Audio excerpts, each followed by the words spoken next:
206 of the Immigration Lawyers podcast. We have a great guest today, Kate Lincoln-Goldfinch. I got to know her because I was on the AILA conference panel about marketing, and I just looked her up. I'm like, wow, what an incredible track record and business operation she has. This is definitely a person that I want people to know and to imitate, to mimic. She's really set a high standard. So we're going to talk about her practice and everything in a moment. But before we start, I want to mention the Immigration Lawyers Toolbox Magazine issue 2 is out. Go to immigrationlawyerstoolbox.com/magazine to check that out.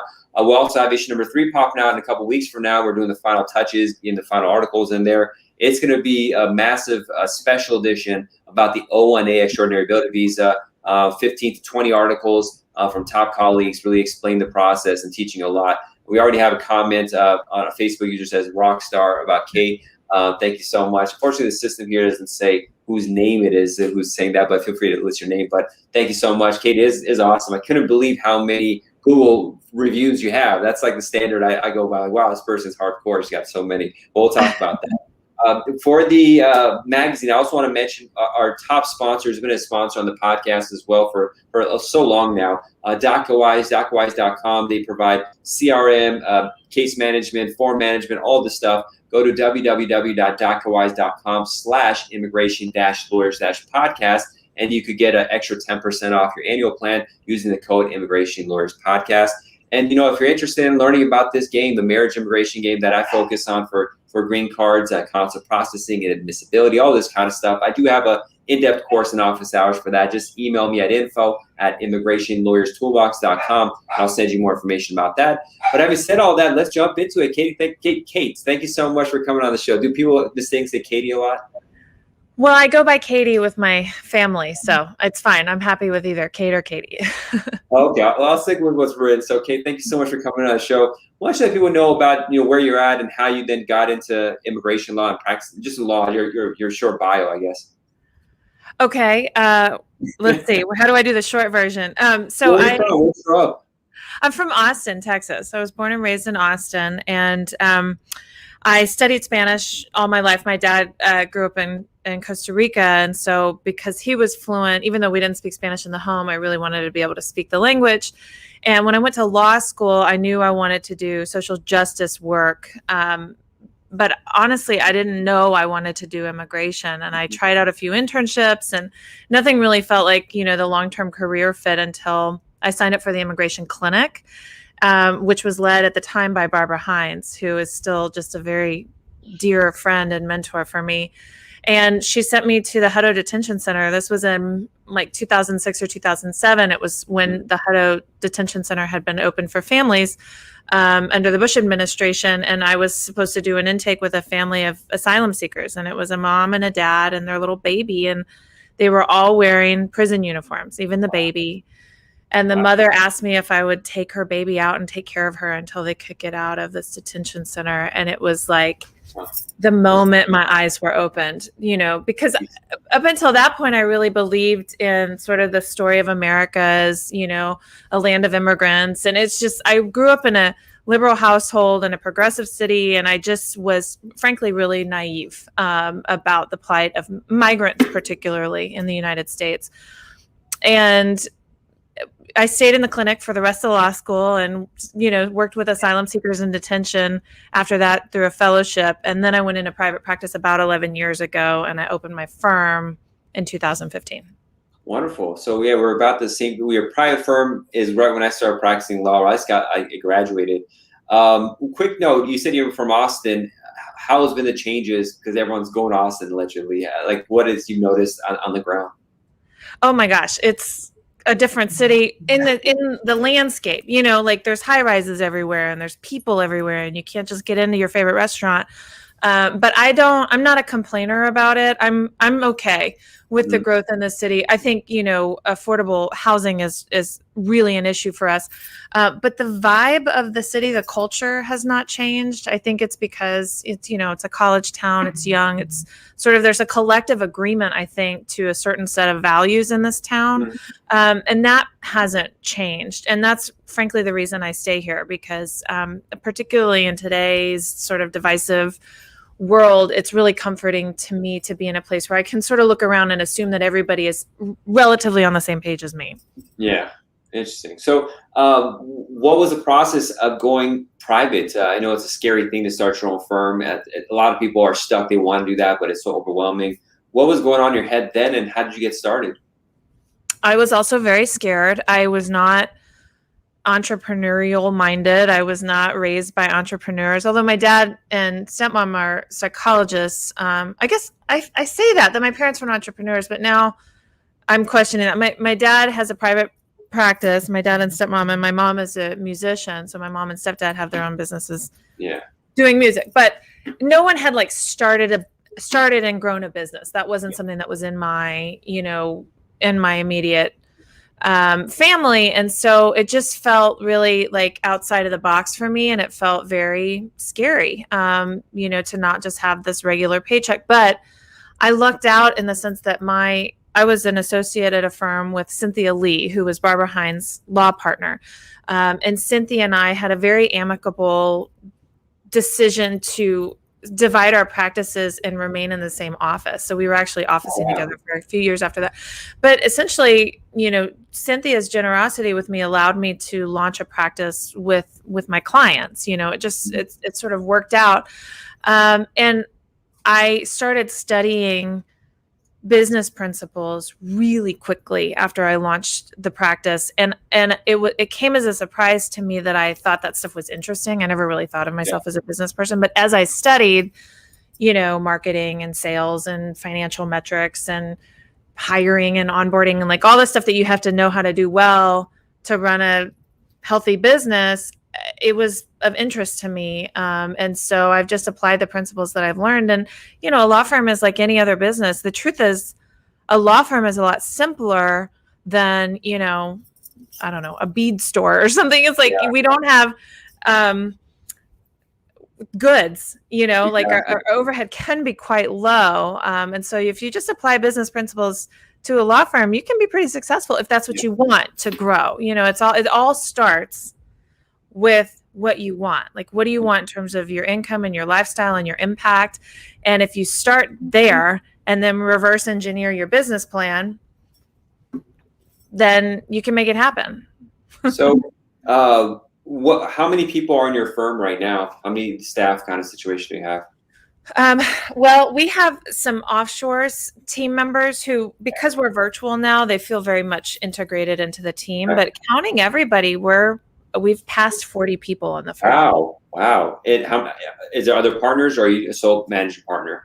I have one partner. She's the legal director. Her name is Corey Hash. And she's a extremely talented technician. She's a very, very good lawyer. And then we have, I think, 5 lawyers on the team now.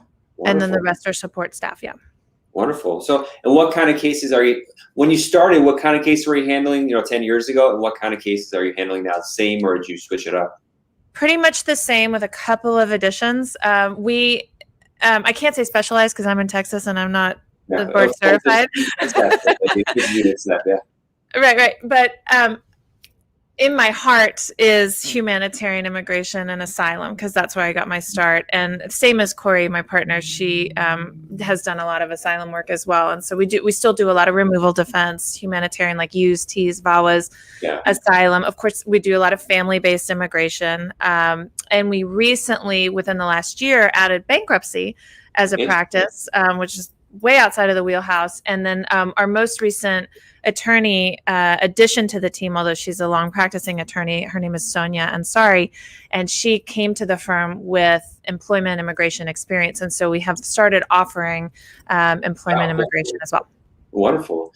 Yeah, when you have that much support staff, you got to be doing removal to need that much support staff, because removal really requires it. It's such a intensive area of practice. Yeah, it's really interesting, the different needs of the different clienteles, and how much handholding they need, how comfortable they are with tech, how many phone calls they want you to make to them on an ongoing basis. And they're all, they share a lot of characteristics within a practice area. A lot of the VAWA applicants need the same things, but it's very, very different than the needs of the H-1B and clients. You came at it, it seems like the proper way of looking at a business. You had a business plan, if not writing in your head, really mapped out. 10 years on, 11 years on, what were your goals then? and compared to now, when you look back to you probably look back and like, wow, my goals are so small compared to what actually, I'm guessing that's what happened. But what was how do you look back on that and see it? Yeah, I think that's one of the cool things about doing a business plan. I update it every year. At the end of the year, I try and have like quiet time around the holidays to revamp it.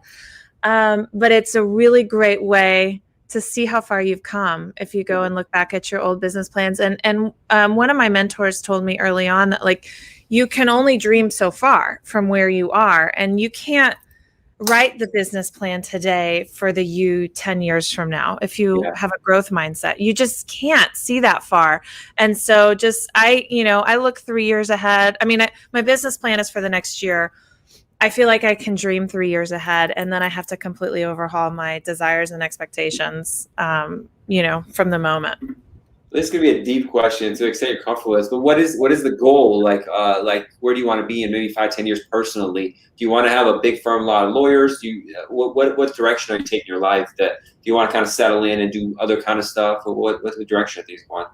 No, I think it's a great question. I think it's something that we should all be able to like answer like that, us business owners anyway, because otherwise you don't have a map going on.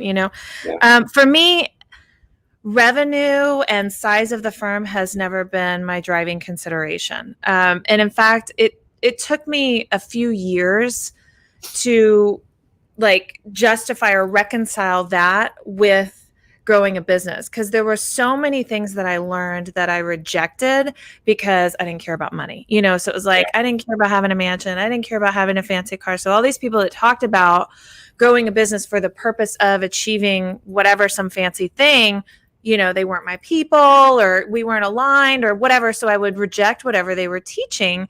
And I really, what's the word? Just cut myself short. There's a phrase, but I'm forgetting what it. Yeah. Because the truth is, I am extremely ambitious when it comes to how many people I want to help.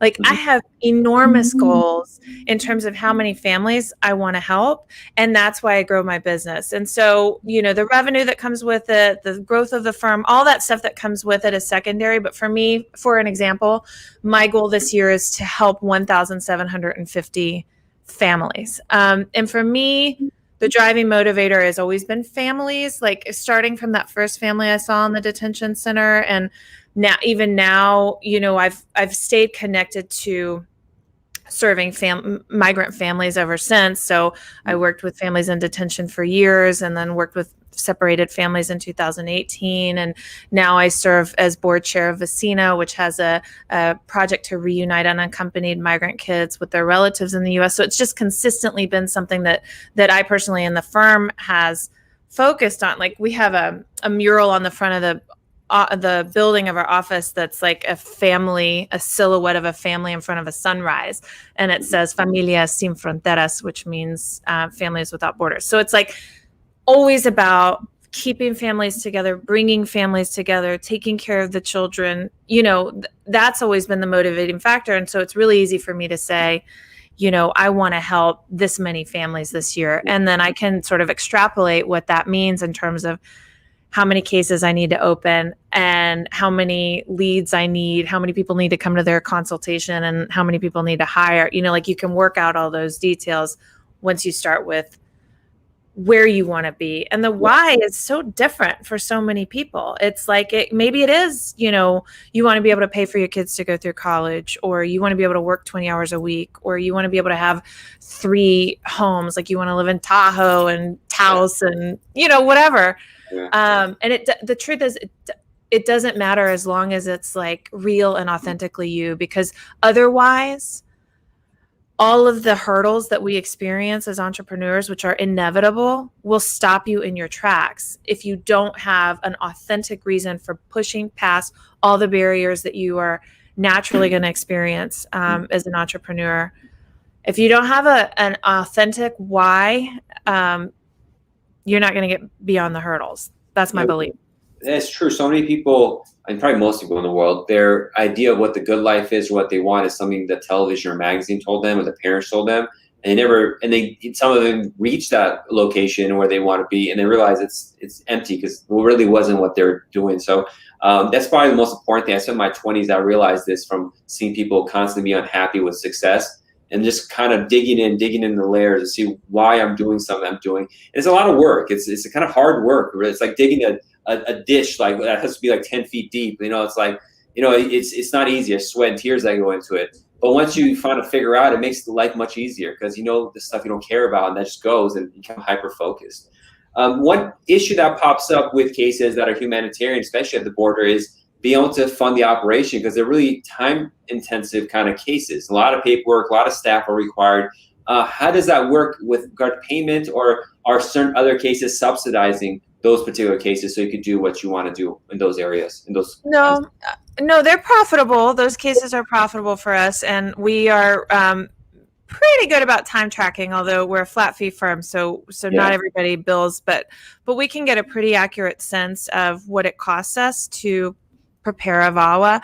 And then we set our prices not based on what everybody else is charging, but based on what we put into our cases. Now, it just so happens that our cases are pretty in line with other local firms, sort of in the mid-range, but that's not how we set our prices. And that can be really useful, particularly when you're still small and you're concerned about price objections, and someone comes to you and they say, well, so-and-so down the road is charging $1,000 less, or can't you give me a discount? But if you've run, the reports, and that it costs you so much money to work this case because that's the amount of work you put into it, then you can very cleanly say to a lead, I'm sorry, but if I were to charge you less, you would get lower service. And that's not what I want for you. And that's probably not what you want for you. So to answer your question, we make sure that all of our offerings are profitable, but we also do a lot of pro bono work. So the pro bono, the thing is, we typically will not just take someone in who calls the firm as a regular lead and asks for pro bono. I won't say never, but it's a pretty rare thing. Typically what we do is get our pro bono work through the NGOs who have a screening mechanism. They have like a salary determination. They make sure someone qualifies for services. And then we can say to them, we'll take a few U visa cases, or so far this year, almost all of our pro bono work has been related to the unaccompanied migrant kids through the Vecina project.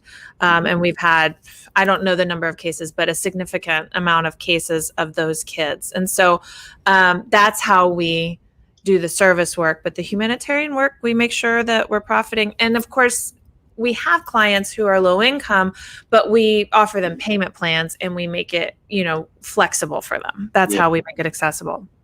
You said the most important thing, which is that most immigration lawyers, especially small solo, do, is to keep track of the time, not for billing purposes directly, because we're usually flat rate, but if you don't know how long things are taking, and we're kind of, it's nice not keeping this hourly, this minute by minute tab that other employment law firms, wherever they have to do. It's much easier with a flat rate system, but you have to know exactly how much time you're spending on something, and you'll be shocked. You got to know what your actual hourly rate is, not just the number you think it is. In reality, you're paying a third of that.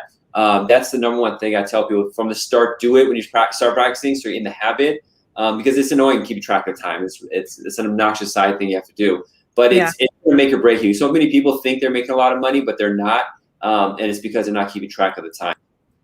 Yeah, I mean, we use Lolly for our case management software, and they have a pretty easy time tracking feature. And the first time I did this report, this drill down, it blew my mind, because our most high value cases, which were removal defense and defense of asylum, were our least profitable. Yeah. We would profit less on a $13,000 case than we would on a $3,000 case. Yeah. So we didn't change the fee structure because we just felt like we couldn't. What are you gonna do? Yeah. We just couldn't charge more. But again, when people come and they say $13,000, that's a lot of money, we can say that is because you get this much attention and time from the attorneys, on these cases. This is not something that we can delegate and give you the best representation possible. So. It's wonderful. That's very interesting stuff. So, you have your own firm with a partner. You're enjoying it. Are you focusing both on the law and the marketing side? Because I know you're very active in marketing. You're always speaking. how do you bifurcate the responsibilities when you have a partner? Yeah, it works out really well between the two of us. Like I said, Corey's this incredible technician. She's really good at training and leading the staff, and so she really focuses on that. And really all of the attorneys are incredible at the firm, and so we have reached a size now where I'm mostly. I feel like my job is putting out fires, like solving problems. I mostly show up and solve whatever problems arise that day. But I never know what I'm going to get running a firm. And sometimes I feel overwhelmed and bogged down and beat down. But for the most part, I feel really energized and excited and not bored. And that's one of the reasons I chose immigration law. I had that life-changing experience at the Hutto Detention Center. And then I started doing informational interviews with other immigration lawyers.